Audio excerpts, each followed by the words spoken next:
Hello and welcome to Zenatta Consulting's monthly tutorial series.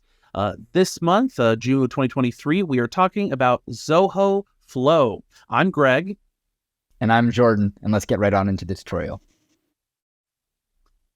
Jordan, this is our first video together of just you and I. We've been on a couple of Azazes, but this is our first webinar. How you feeling? Oh, I'm excited. I don't know if the world is ready for Greg and Jordan, but we're going to find out. You know, I was thinking just earlier, you and I are kind of, I feel like you and I are the odd couple here at Zenatta. You are the Felix to my Oscar. I think it's a good pairing. We are yin and yang. But yeah, we got a good product to talk about here, Zoho Flow. We use it all the time for both ourselves and for clients. So very, very excited to get in on this one. Especially there's a couple of recent updates that have really improved the quality of life of this product. Yeah, it's getting better all the time. And I think not only we're the yin and yang and personality types, but also director of consulting and director of Zoho development. You get to see both the business perspective on this app as well as the actual using it developer kind of flow of it. So you're gonna get the whole bundle here today on how to use the app, why to use the app, and when to use the app. It's gonna be really good. You lucky ducks watching this. No, spoiled. 2023 is the year. All right, let's hop over to the agenda for today.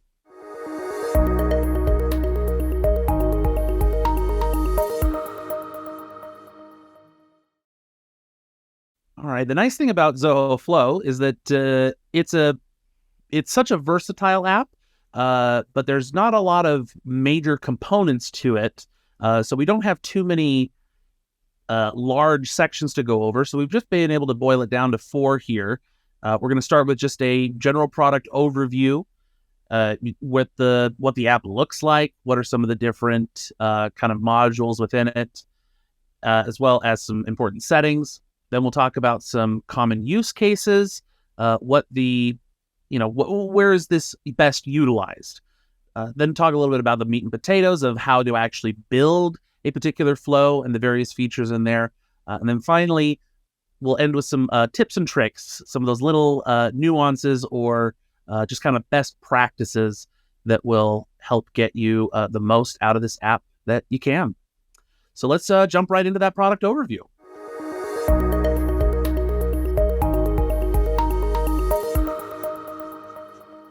All right, here we are in Zoho Flow. This is what your sort of homepage for the app looks like. It is the dashboard. In here, you have elements such as how many total flows you have, how many are currently running, how many are in draft, any that are paused.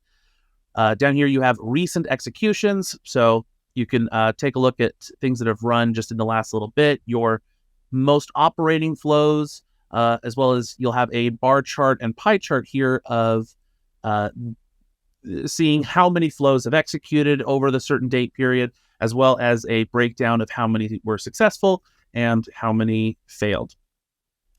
Zoho Flow uses a sort of internal currency system known as task credits. These task credits, you can see where you're at by clicking on your profile picture.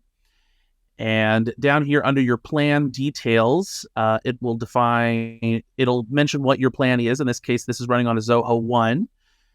And down here, you have how many tasks you've currently used for your cycle, and then how many you will have in total. So in this case, we have 5,000. It's done by the month. If I hover over this little info tool, it says that this resets. Well, I guess it's probably not showing up on the screen, but it says that it resets on the 1st of every month. So this is something to keep in mind when you're building your flows, and we'll talk a little bit more in detail of like what constitutes a task, kind of what the usage rates are here. But this is a thing that it is a finite resource, right? Something that you can hit a max on, at which point flows won't be able to continue running. But fortunately, if you ever do have to purchase more credits, you can just click on your subscription link here, and you can purchase more credits if you need them for a particular month. You just happen to have a lot of tasks that you need to get through, and they're not very expensive, especially compared to some of the other similar products out there like Zapier, or I believe it's Automate.io. Microsoft has, can't remember the name of it now, but it's I want to say it's like Make or Microsoft Power. Anyway, in any case, you can also have multiple organizations in Zoho Flow that you might be a part of. So if you ever need to switch around, that's what this little drop down is for. Finally, there's a gallery. So there's various flows that are kind of pre-made, that are maybe ones that are most commonly used. So you might be able to find a particular flow that you need already pre-made for you that you can check out. But of course, we'll show you how you can create one all on your own. If we come down here, I'm going to skip my flows for a second and come down here to settings, so you can see some important settings here. Here you'll have your organization profile, set your time zone, and selecting what your primary date format is. So whether you want to do things by month, day, and year, or year, month, day, we'll go ahead and set this as month, day, year here. You also have your entire task history across all of your flows. We'll see later on that there are individual history reports for individual flows, but if you wanted to see any flows that have occurred across your entire organization, you would be able to see those here. Your connections, these are where you can set up the authorization between whatever apps that you're using, whether it's other Zoho apps, or even third-party ones such as Shopify and Trello here that we have. You have your user management, where you can invite additional members, set their permissions. There's only really two profiles, just admin and user. So not a lot of, admittedly, in Zoho Flow, there's not a lot of leeway in terms of permissions and customization in that regard. It's either somebody can access if someone is a user, they can access existing flows and edit those, but they can't create new ones. And they also can't add or remove any members, whereas admins can add or remove members and then can create or delete flows. You have your audit trail. This is sort of like the history, but it's more on a meta level. A lot of detail here of, for example, we have here just noted that I resaved the date format to go from day, month, year to month, day, year. You also have here any flows that were turned on or turned off. If any flows were deleted, there's also a restore button here if you wanted to bring it back. And then you can filter this by a particular date range, or there are some advanced search options to only search for particular audit actions, connections, flows, folders, etc. If you need to grant support to the Zoho, if you need to grant access to the Zoho support team, this is where you would do that. This would allow the support team to kind of get in on the back end and help you out with any bugs or issues you may be experiencing. And finally, you can see a list of all custom functions, and Jordan's going to talk about this more at the end of the webinar. But this is where you can see all of your custom functions again across your entire organization, if you wanted to be able to access those without having to go into a particular flow and edit one or two. All right, then the other main page, this is where all of your flows are stored. And in here, when you first log in, you won't see anything here. In this case, I've already have a couple of folders in here. And folders are a recent addition to Zoho Flow, which has made it really, really nice for being able to organize these a lot better. Because, man, it used to be you just had all your flows on one page, and it was sometimes a little difficult to keep track of which ones did what and where they were.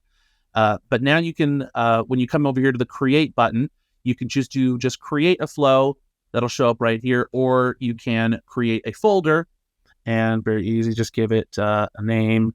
my first flows. And then you can select which folder it's going to be placed under. In this case, I'll just place it under home. And then if I wanted to, I could actually add an additional, meant to click the folder button there. I could actually place this inside of a particular folder as well. So if I wanted to have a special spot just for my CRM flows, I could do that. So it just helps you stay nice and organized. And we will go over creating actual flows a little bit later. But for now, let's hop into some common use cases with Jordan.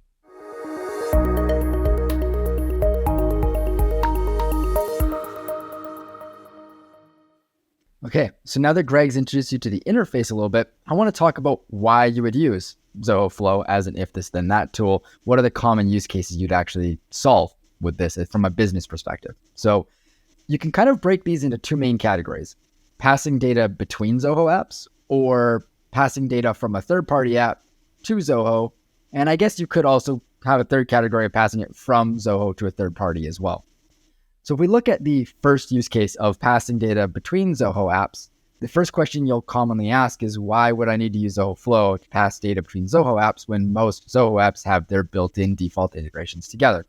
The answer to that is simply that the built-in default integrations are great and definitely use them if they suit your use case, but sometimes you will have a use case that falls outside of the default integration. A great example of that, and the one we very commonly use it for, is Zoho Forms and connecting it to Zoho CRM. So for those of you who are familiar with Zoho Forms, when you build a form in that form builder, you do have an integrate button that allows you to go in and integrate it directly to CRM. What that allows you to do is create a single module entry inside of CRM. So for example, you could have a form that just creates a lead or a form that just creates a contact. But what if you needed it to do more? That's where Zoho Flow is going to come into play. So I'm going to go ahead and just hop into Greg's folder and piggyback off of it a little bit. And let's say I was creating a flow for a form, and that form was a customer engagement form that was going to generate a deal inside of your system. And inside of that form, you're collecting contact information, you're collecting company information from that contact, as well as information that you're going to use to generate the deal. The reason you would need to use Zoho Flow here is because you technically want to create 3 different module entries here. You don't just want to create a deal, you want to create a deal and a contact and a company. Maybe create all 3, maybe update them if they already exist, but there's 3 modules involved. And that means that you're not going to be able to use the default Zoho Forms integration with CRM. Flow allows you to bridge the gap between those 2 apps. And if you use this use case as an example, you could then build a flow, which Greg will go over in the next section, which will trigger on the creation, the form entry. And then it will, for example, take a look to see if that contact already exists in your database as a lead or a contact. Based on whether it already exists, take an action, then create the account, then create the deal, etc. So that's a very common use case. If you have a Zoho form that you need to be involved with multiple modules, would highly recommend using Zoho Flow. Another slightly different variation of that is a common use case is if you have a Zoho form that only needs to create a record in one module, and it's the contacts module, but you don't want it creating duplicates with leads that already exist. Problem with the default forms integration is it will check for duplicates if you want it to in the module you're creating the record. So it can see if that person's email already exists in contacts, but it can't check other places in your system to see if they already exist as a lead, for example. Flow can. So you could have a flow that triggers on form entry, searches contacts to see if the email exists. If so, great, just update that record. If not, check to see if a lead exists. If so, convert that lead and update it. Or finally, if we don't have them as a contact or have them as a lead, then create the contact. So the use case that's solving there is better flow of data to reduce duplicates and keep a cleaner database, which is obviously very important if you have lots of forms and more data coming into the system. Another great example would be if you have something happening inside of CRM that you need to automate the rest of your business process. Most Zoho users are using Zoho One and using things like CRM, desk, projects, etc., all in tandem. So Zoho Flow can be used for a use case of an issue gets raised on a deal inside of CRM, and we need to automatically generate a desk ticket with that customer so that the support team can take it from there and deal with that issue so that the sales team can continue working the deal in the CRM. You could create a flow to do that says CRM, X status or X field gets flagged on a deal. That goes and kicks off a desk ticket, grabs the contact from the deal, makes that the customer, all that kind of stuff. So it just automates that data flow between apps rather than having these manual handoffs and manual data entry points. So that's all great within Zoho apps. The real power, in my opinion, comes from when you have a third-party app that you're trying to tie into your Zoho ecosystem. So in a perfect world, you use all Zoho apps. In reality, there are going to be other best-in-class apps that fall outside the Zoho ecosystem that you want to use as part of your business process, and they end up feeling disjointed. So all of your Zoho apps feel really well tied together, but then you have this one third-party app. Maybe it's just your WordPress website. Maybe it's Shopify. It could be Trello. It could be whatever third-party app you're using that you like using in your business that just feels disjointed from the rest of your system, and your CRM usually is your core. So what you can do with Zoho Flow is collect what are called webhooks or other direct connections. So I'm going to go ahead and create a flow. Don't worry about tracking what I'm doing here. Greg's going to go more in detail on this. But if I go in and create this flow called demo, put it in the Greg folder. In terms of triggers, I can trigger from specific apps, and Zoho does have a good inventory of apps. So if I go in here, you'll see if I choose to configure any apps, I've got a whole swath of third-party apps that do integrate with Zoho Flow. And if the app that you're using is here, great, you're going to be all the better for it. So for example, I'd use Shopify. So if I say I wanted to do a Shopify integration outside of the default, you'll see that Shopify does have a beta integration with Flow.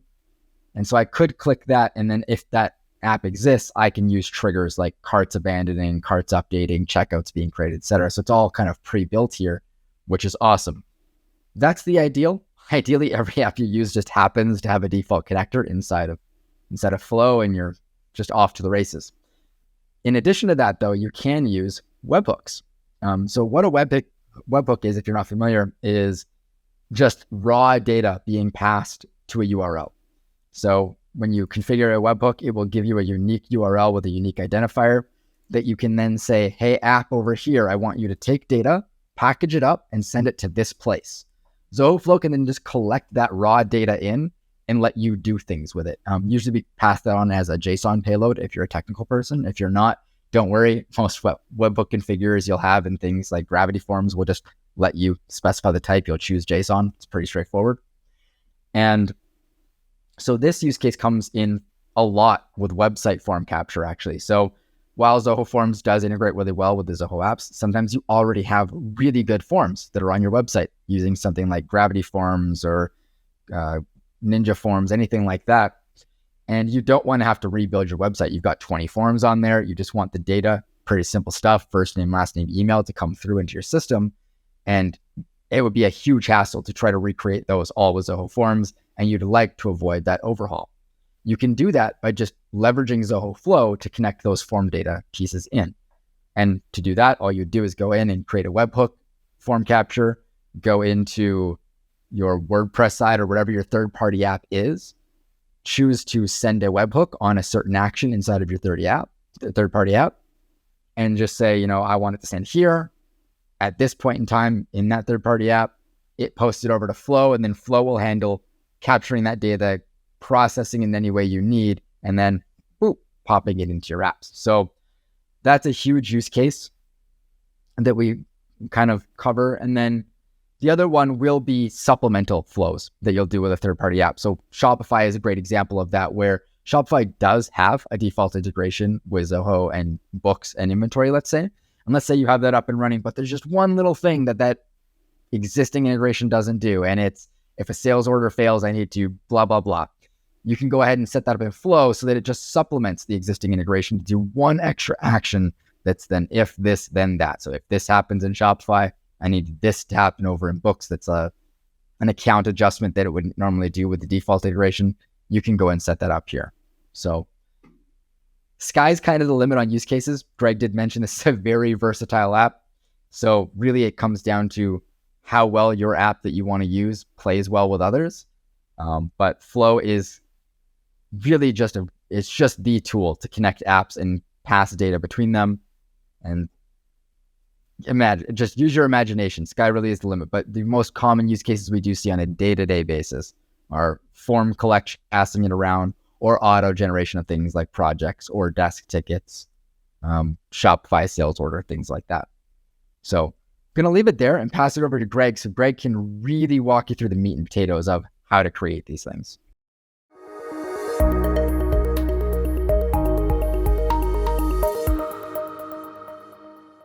Thank you very much, Jordan. We're actually going to use one of Jordan's examples for how to use the flow builder. So to create a flow, I'm going to come up here to create and create flow.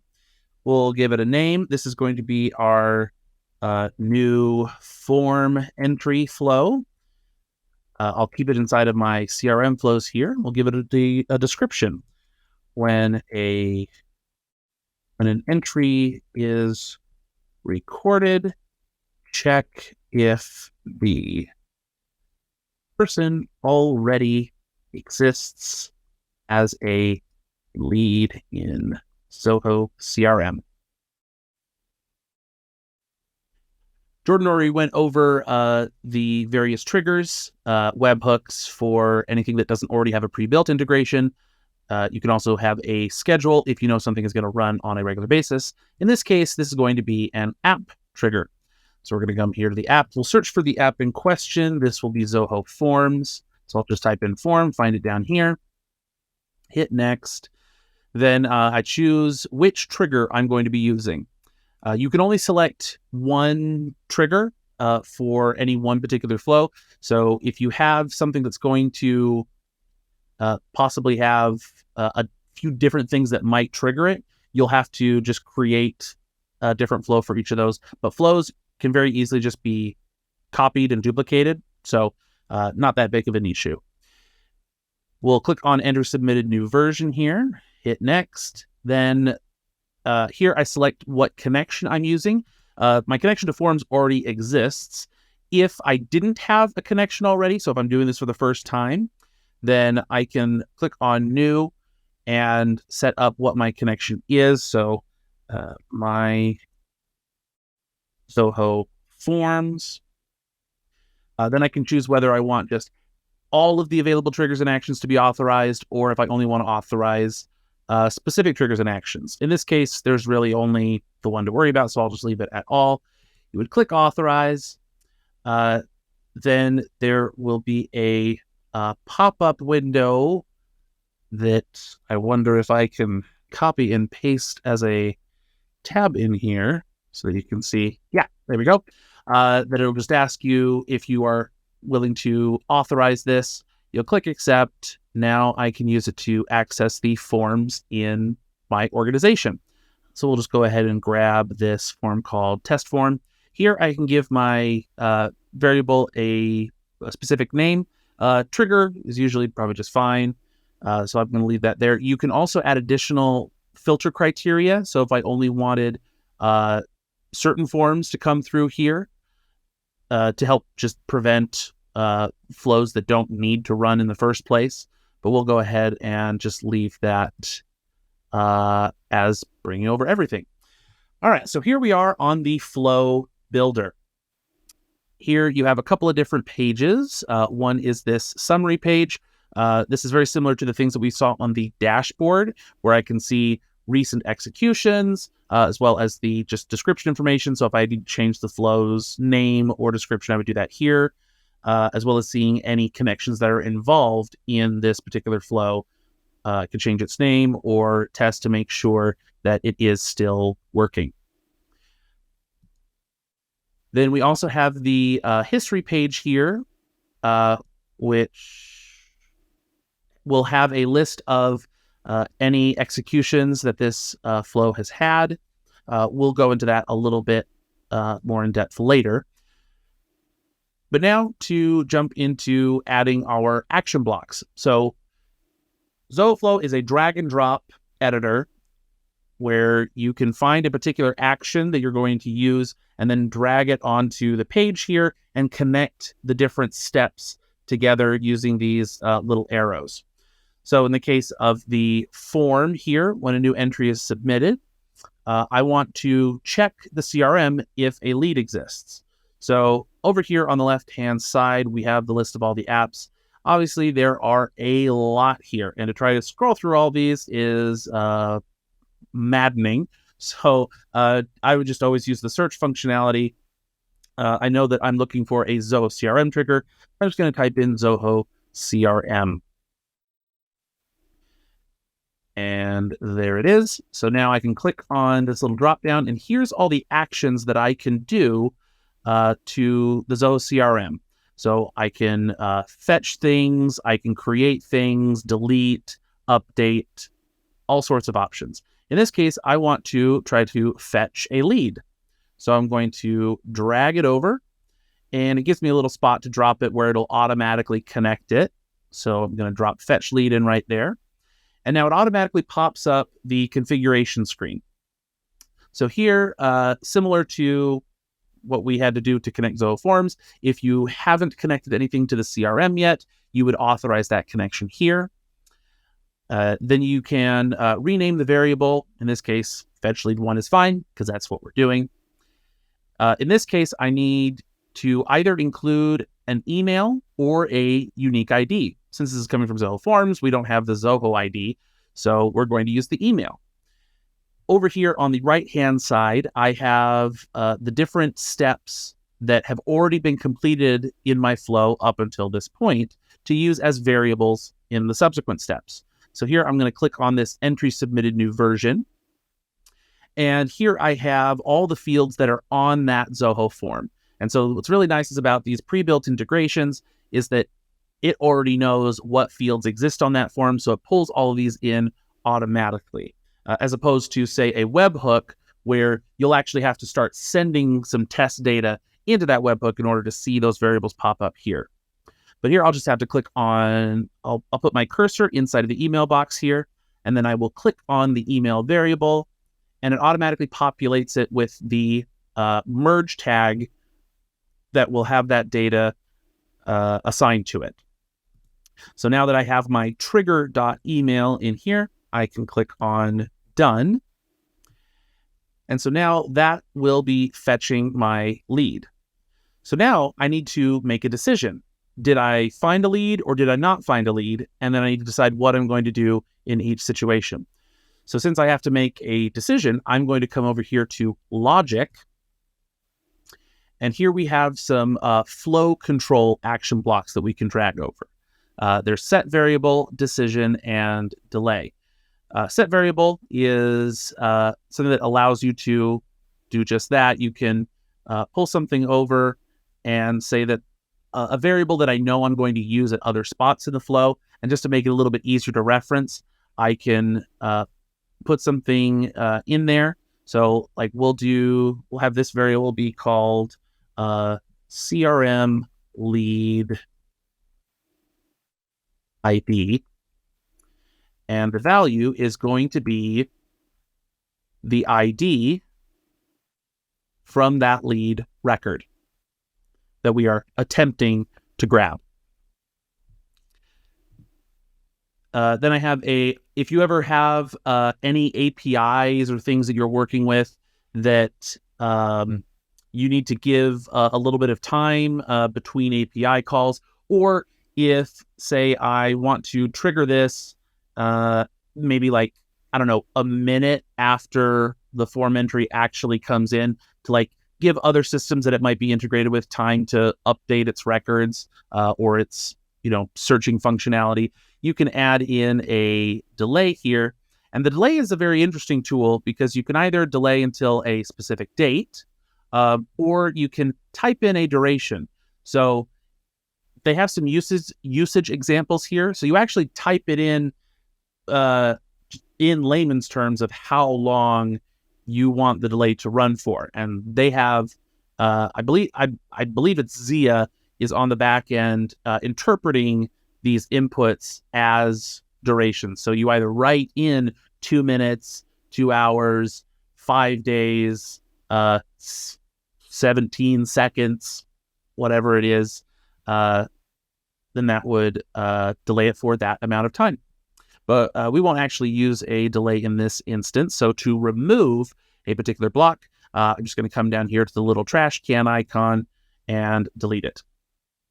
But what I am going to bring in is a decision box. This is something that you're going to use a lot in Zoho Flow because this is where all of your logic gets defined. So for our condition here, I want to know, is there an actual lead that was found, right? So I'm going to scroll down to, I have my set variable of CRM lead ID that I use from the set variable from the fetch lead action. And I'm going to have this evaluate whether or not it is or is not null. In this case, I'm going to do is not null, meaning that there was a lead found. And I'm going to hit done. And now I want to rename this condition so that it's a little bit clearer when I'm working on this, what pathway this is referring to. So this is CRM lead found, right? Because I'm testing that the lead ID is not null. So this decision box is about finding out, is the lead found? Now, I could also add another condition here so to turn it kind of into an if, else statement. So I could also come down here and define CRM lead ID. Well, what if it is null? And then write down here, CRM lead not found. And that would be the other path. Then if none of these conditions are met, it would go to the default here and passes through this this bottom pathway here. Now, this default should never be hit because either the ID is there or it's not there. So also by that same token, I didn't necessarily have to add this, but I do tend to like to add these kinds of things because it's just easier for me to read that, is it found? Is it not found? So now we'll say if our CRM lead is not found, then that means that we're going to, if this is adding to the contacts module, like in Jordan's example, then we want to create a CRM contact. So I'm going to come back over here to apps and I'll search for Zoho CRM again. And let's go to find create or update contact. So now you can see, now that I've dragged this over, there's a lot of different spots here that it's offering me to be able to drop it. We'll talk about the on error thing a little bit later, but I can drop it on the path where the CRM lead is found, or where it's not found, or with the default condition. In this case, I want to drop it on the not found. But let's say I accidentally drop it in the wrong spot. Oh no. Let me hit the X button here. Oh no, I don't want this connected to the CRM lead being found. This should only happen if the CRM lead wasn't found. So instead, I can always hover over one of these little connecting arrows, and there's a little scissors icon here that you can click to remove or detach the wire, as they refer to it. So I'll delete that wire. Then to connect this back onto the path, I'm going to come to this little bubble next to the condition of CRM lead not found, and then I'm going to click, and then I have this little arrow while I'm dragging, and I'm just going to drag it over this action block, and now it's connected. Now I can move this thing around, and that arrow will stay connected. I know that it is now on that flow path. Then I can come back in here and continue adding elements here. So here I can add things like the last name. So I'll go to the fetch lead entry here, and I could have last name. I could also search for variables here. So if I search for last name, then I only get variables. So I can either pull it from the lead record or the form entry record. In this case, the lead wasn't found, so there is nothing there. So we want to use it from the form, not from the CRM lead record. So I'm going to click on last name from the form, put it in there, and then we'll add in the let's at least add in the first name and the email. First name, and then email.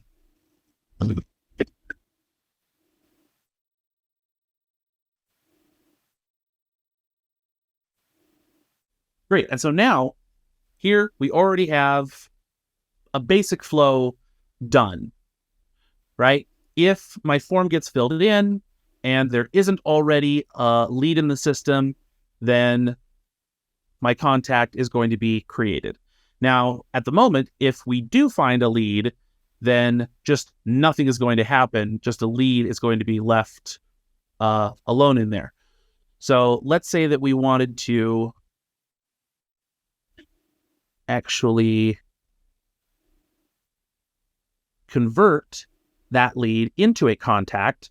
There is a specific CRM action for that. So I can drag that over to if the lead is found.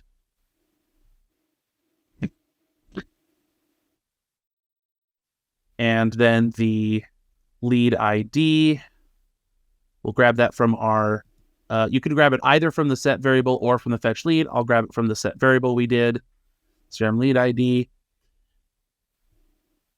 And actually, that's all we really have to do in this case.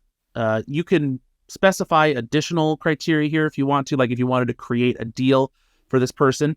But very simply, we can just leave it as convert the lead to a contact. Now, as much as I would like to assume that nothing is ever going to go wrong with this flow, there, of course, is a possibility that there is going to be an error. Say when it's creating the contact, if there's some data missing, right? Or if I'm converting the lead, maybe the connection gets broken at some point. That's what these little red bubbles on these action blocks are for.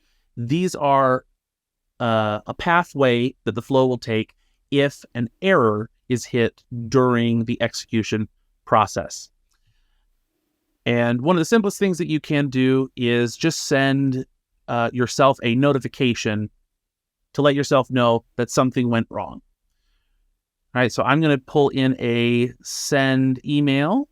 And then you see now I have these blocks for on error. So I'm going to drop one here for the on error of creating a contact. Select where I want the email to come from, who to send it to. So I can send it to myself, Greg at Zenatta.com. And we can have the subject, there was an error processing a form entry for, and then I can actually include variables inside the subject line, which would be really nice so that I don't accidentally, so that you don't end up creating like one thread with everything. You can actually see those different entries separated. So I can include, say, the email for the person that is filling this out. And then I can have an additional message here. There was an error processing the following form entry in the new form entry flow. And then I could include just some of the different pieces of data here so that I'll have something to look at and review. Submitted time, all that sort of thing. Just something to help notify me that something went wrong. I need to go in and take a look at the flow, see what happened, and troubleshoot.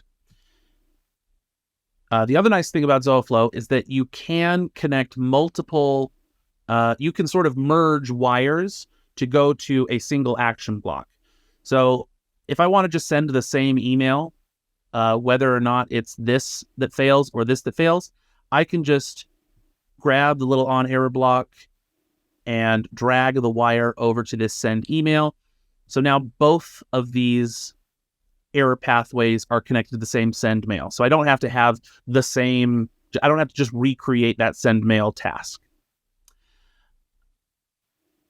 then that's pretty much it. There is the ability to create custom functions, but Jordan is going to talk about that a little bit more in a second. Finally, before I throw it over to him, just going to mention that on the history tab is where you'll be able to see any recent executions, or actually just any and all executions. And the nice thing is you have some status filters. So if you want to just see any flows that failed, you can filter those by those that failed with an error branch or without an error branch. And then also a date filter. One sort of tip or trick, don't mean to step on Jordan's toes, who's going to talk about tips and tricks, but sometimes with the date today field, depending on this always seems to go off of, I believe, India's time zone. So if you use the date of today, it might not actually be today. So if you want to look at today's flows, you might need to actually just go and click on the particular date to actually see those. Now, obviously, our flow doesn't have any executions here, so I'm now going to go to a Zoho help doc and show you what the list would look like. So specifically, I'm looking at the help doc here for about rerunning failed executions. So this is what a task history list would look like. If, in this case, these are all failed executions. Obviously, if these had succeeded, then you'd have a nice little green completed here under the status. But if you do have any flows that have failed, you can check the little box next to them on the list. And then there's a box up at the top left that will allow you to rerun those flows. And there's two options that appear. There's resume and restart. Resume means that whenever, so let's say my flow had 4 steps on it and it successfully completed steps 1 and 2, but it failed on step number 3. Choosing the resume option for rerunning would not rerun steps 1 and 2. It would just try to rerun starting at step number 3 using the old data from steps 1 and 2, and then attempt to successfully rerun it. So this would be for if, say, a connection was broken and there's nothing wrong with the data leading up to that point. There's just a problem at that one particular step. If you, however, end up with bad data in previous steps going into step number 3, and that's what's causing it to fail, then you'll want to use the restart option, which reruns the entire flow as if it's happening for the first time right then and there when you're clicking it. And if there is a successful run, then the history log will update to show that it's successfully completed, or it will continue to remain in a failed state. Now, something going back to something that I discussed at the beginning with task usage, something that you do not have to worry about is that failed reruns of flows do not count against your task usage limits. It's only a successful completion of an action that uses those task credits. And to speak to those task credits a little bit more, task credit is used every time one of these action blocks executes. So anything that is making some kind of communication directly with an outside app uses a credit. So my trigger does not use a credit. So I don't use a credit just for receiving a new form entry, but I do use 1 credit for fetching the lead. And then I would use a credit for either converting the lead to a contact or creating or updating an existing contact.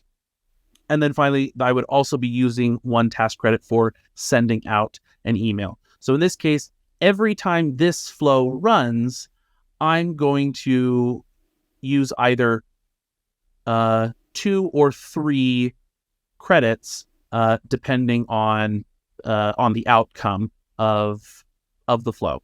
So that's just something to keep in mind, that if you can write your flows, if you know that you're going to be dealing with a high volume, try to write your flows efficiently so that you're not using a whole lot of extra steps, but also just bear that in mind that every action block will increase the overall task usage of that particular flow.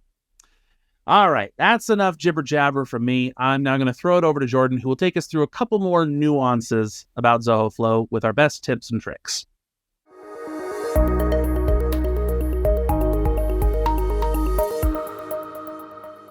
Thanks for handling the hard part there, Greg. So now we've gone over what Zoho Flow is, how the interface looks, what the common use cases are for it, and even went ahead and built one of those so you can see how to use the meat and potatoes of the app.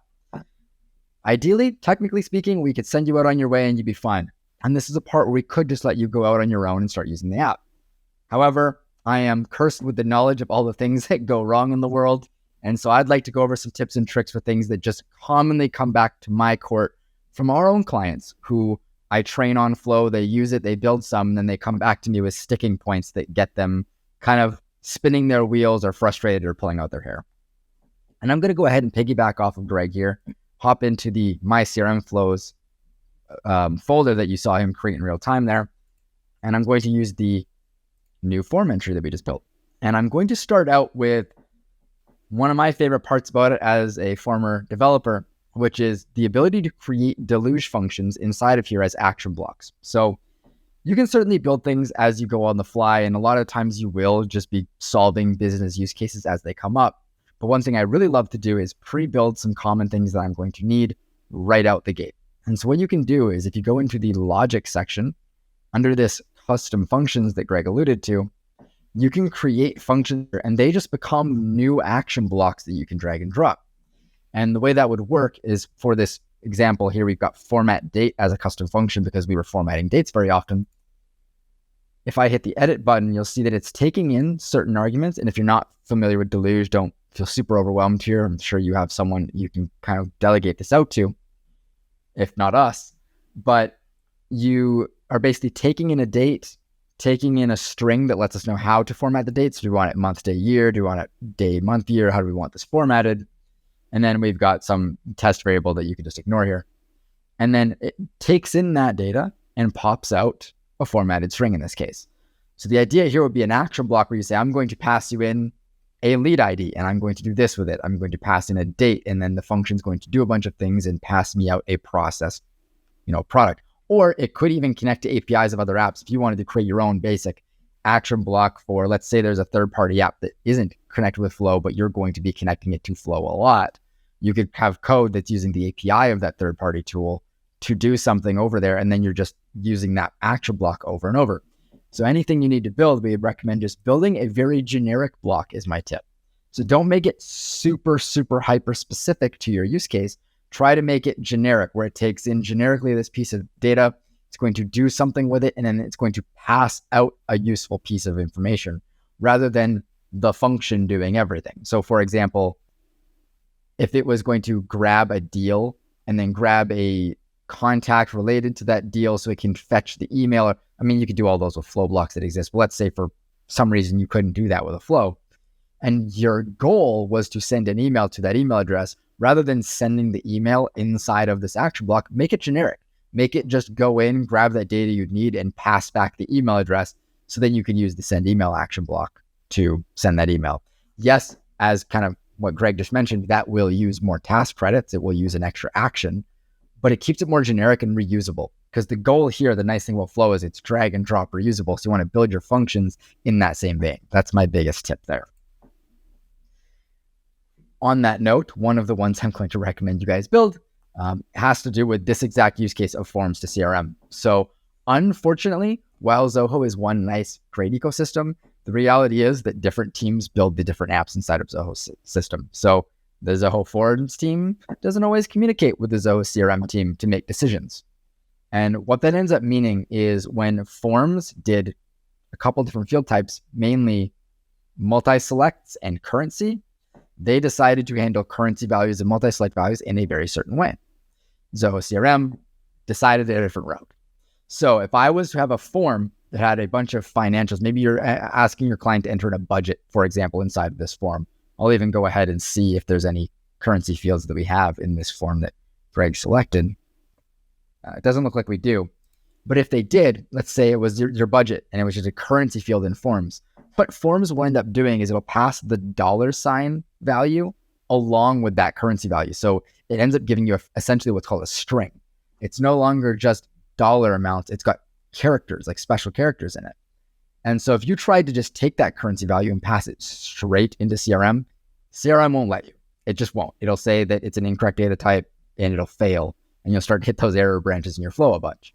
So unfortunately, they just don't work well together. So what you'll have to do is create a little logic piece, a small little deluge function that takes in a currency value from forms and pops out a properly formatted number so that Zoho CRM can take that back into one of its currency fields.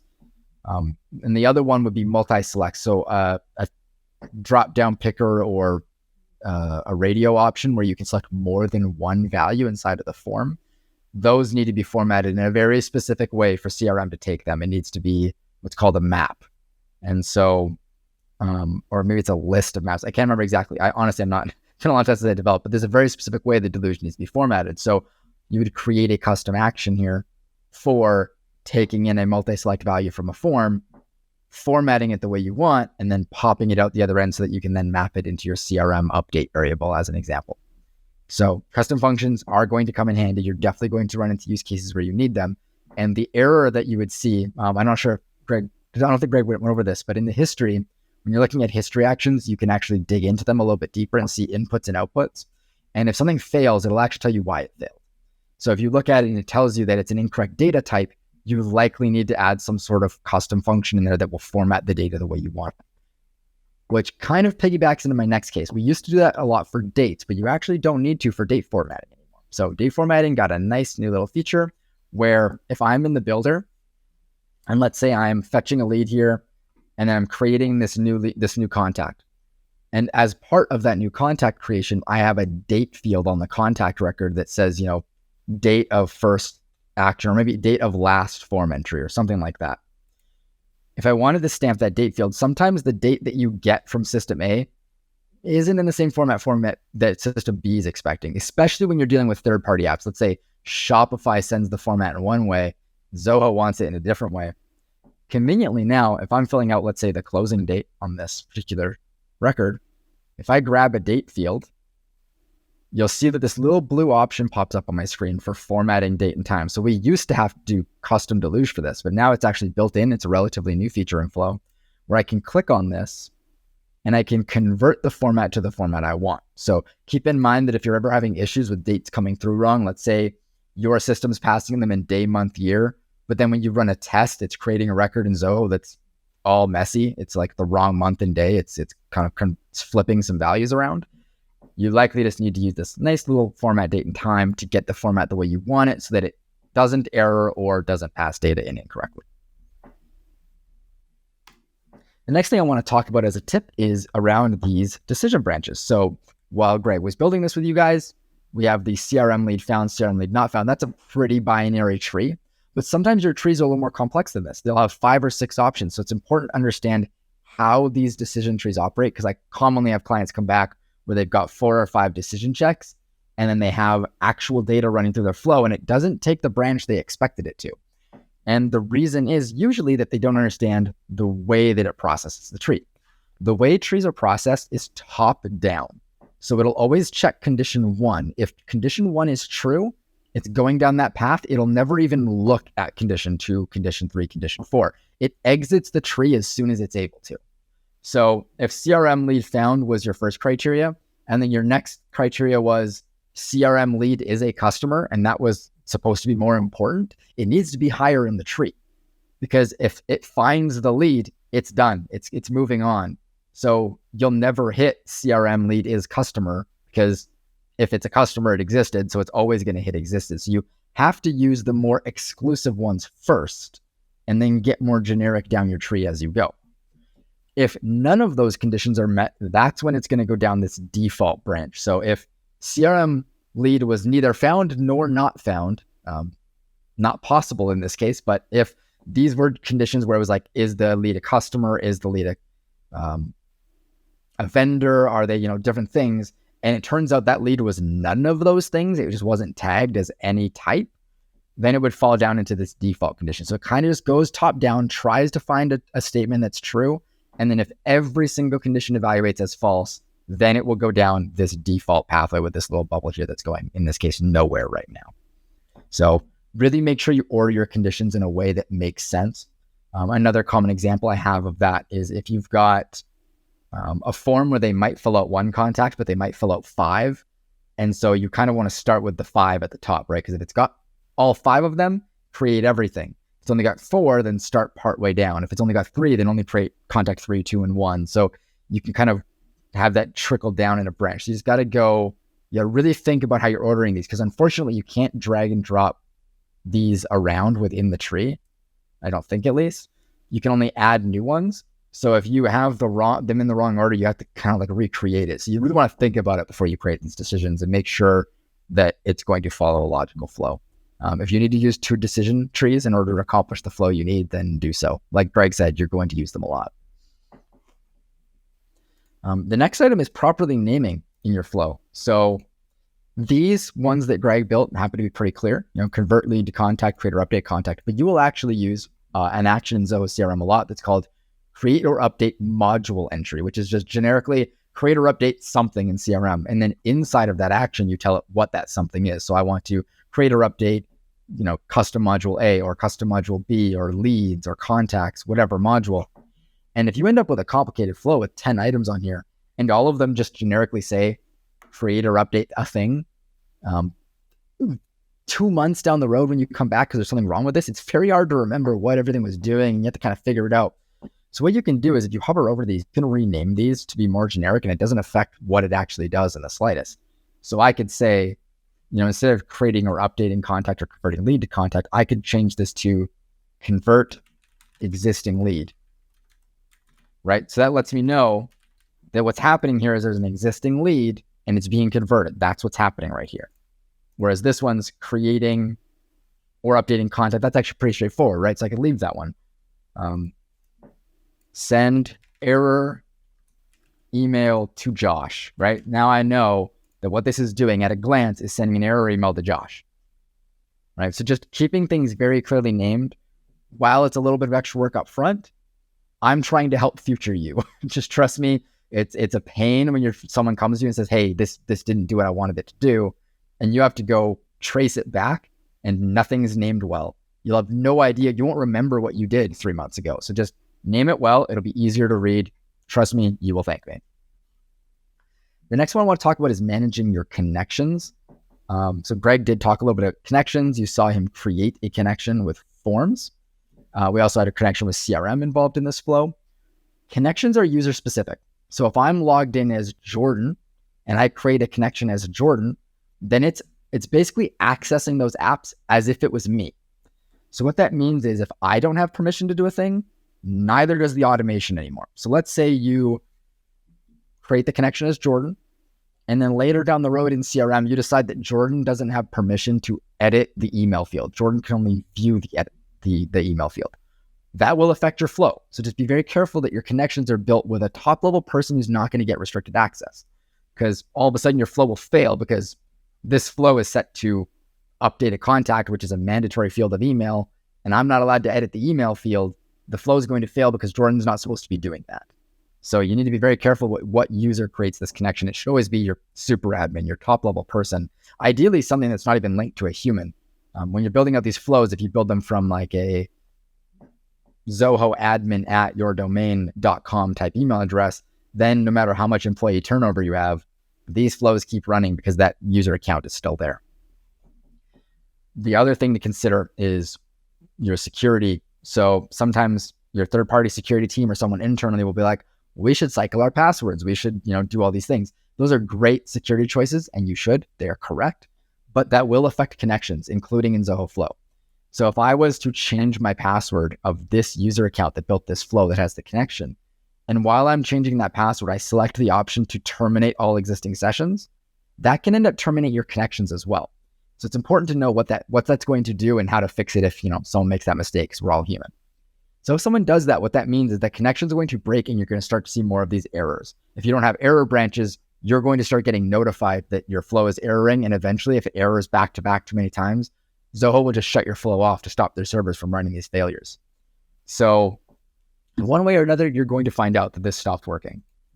When that happens, if you exit out of your flows here and go back to that main page where Greg is showing you in settings, if you go into settings and under your connections, sometimes it'll still seem like it's connected, but it won't actually be connected because you've broken that connection.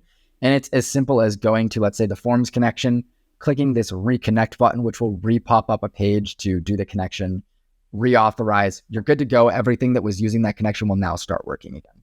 So that's your simple fix. If you break it, just go in and reconnect it. So if you do have a password change policy where you do have to change your password, you do have to terminate all sessions, that's fine. Just make sure that if it's on the account that you're using to do all these automations, go and just reconnect these. Even if they might already be fully connected, reauthorizing cannot hurt you. So it's good to go ahead and reconnect all of these. What you don't want to do is just recreate new connections every time, because then you have to go reset up your flows. It's a whole hassle. You're better off just manage your connections here.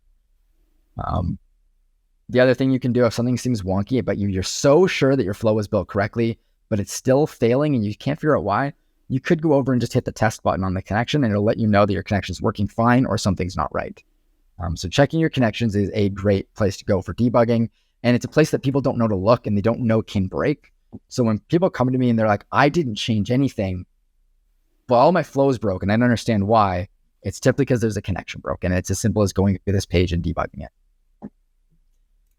Lastly, another tip I want to go over is a bit of a user beware, tip where don't click this button kind of tip. So inside of any particular flow, if I hop in here and I go into the builder, you will notice there's this little wand icon, and every once in a while, a client will stumble across this little guy.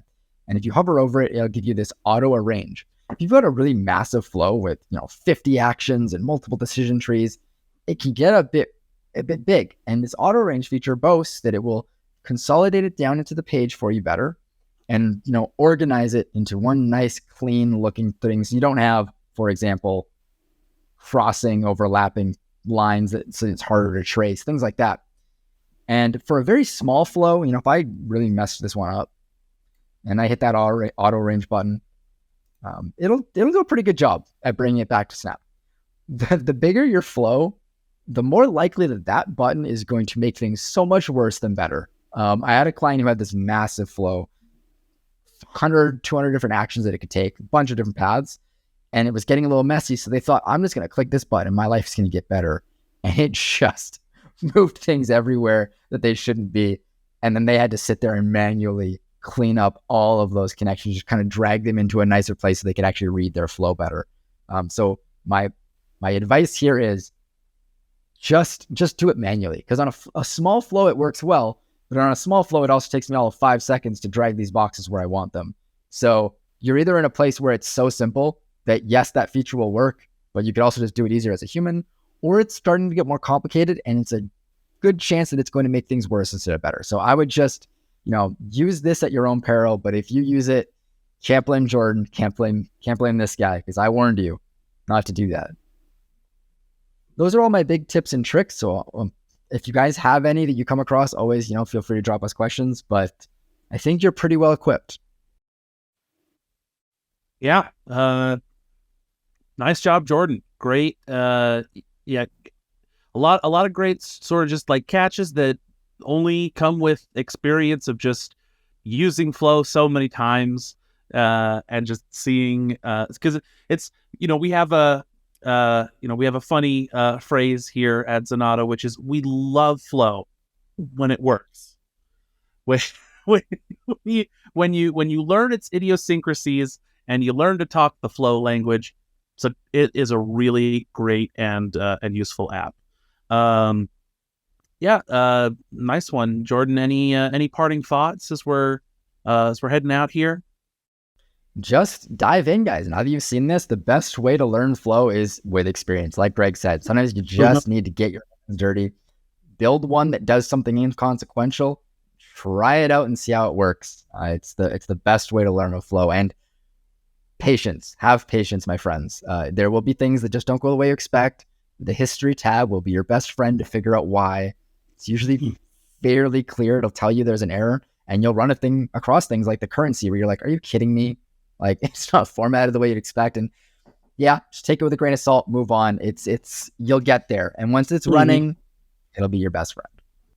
Speaking of the be patient element, I guess one last caveat that I want to give to Flow is that if you are dealing with a very high volume of tasks, then you might see some delays in processing some of your flows, because Flow uses like a queuing system, right? So if you are like if you're using this with let's say like an inventory management, like Shopify or something, and this is a great problem to have, but if you're getting 20 sales orders every 15 minutes, then you might see a particular Flow instance maybe saying that it's queued if you go to like check on its status, as it's kind of waiting for Zoho servers to kind of free up space to continue running it again. So just another thing to keep in mind, that if you are dealing with very high volume at a very high rate, you might see some delays, and so just kind of keep that in mind. I do have one extra tip. I'm actually going to throw up a screen share here again and get rid of Greg's face for just a moment. There's one important tip, especially for all of you CRM users, which most of you, if you're using Flow, you're using CRM, that we did not mention that we definitely should have, and that is triggering other automations based on these actions in Flow. So when you are in, let's say, this creator update contact, if you scroll down to the very bottom of most of these actions, usually on the very bottom, I actually don't know where this one is. Let me just do a quick little search in my browser to find the word trigger, which of course we used as the name of the thing. So it's going to show me everything. This one isn't. I think it might be on the creator update module entry. Okay. So and I did mention that you're going to use this one a lot. It's actually my preferred. Zoho's default creator updates for certain modules are great for the most part, but there's a more generic one that just generically works better. So I use it for everything, which is the creator update or the fetch of a module entry. So when you're doing those, let's say I'm creating or updating a module entry here. At the very bottom, you'll see a trigger option. So let's say I was creating or updating a contact in the standard layout. And I scroll on down.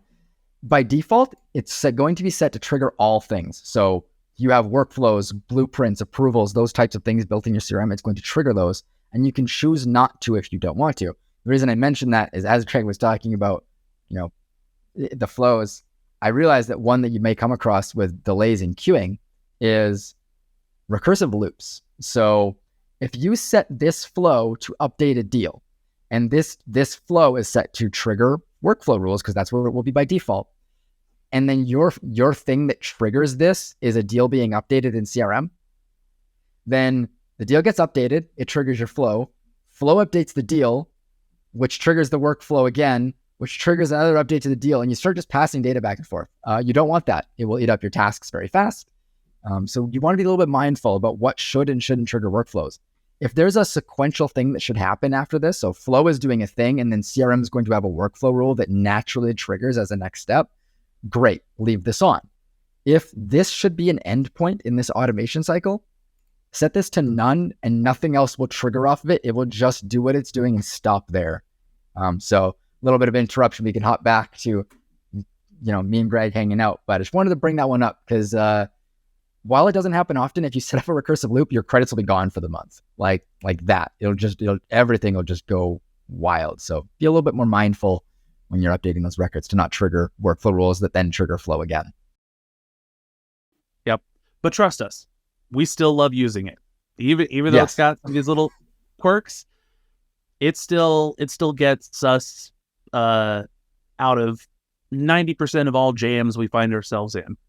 So, yep, great app. Get using it, and that's going to do it for this webinar. So, Jordan, thanks for being my Felix here. And of course, if you have any questions or comments on anything that we discussed here today, please leave them either in the comments below this video, or you can go to club.zenatta.com and leave a question in our forums there, where we will answer it on our Azaz show, Ask Zenatta Anything About Zoho. And if you need to talk to us about using some of our consulting services, you can go to zenatta.com and click the Book a Meeting button to set that up. And on the website is where you'll also find our weekly podcast, the CRM Zen Show, where we discuss all the news in the world of Zoho. We would love it if you would follow us on your favorite social media platform and subscribe to us here on YouTube as well. See you next month for our next monthly tutorial.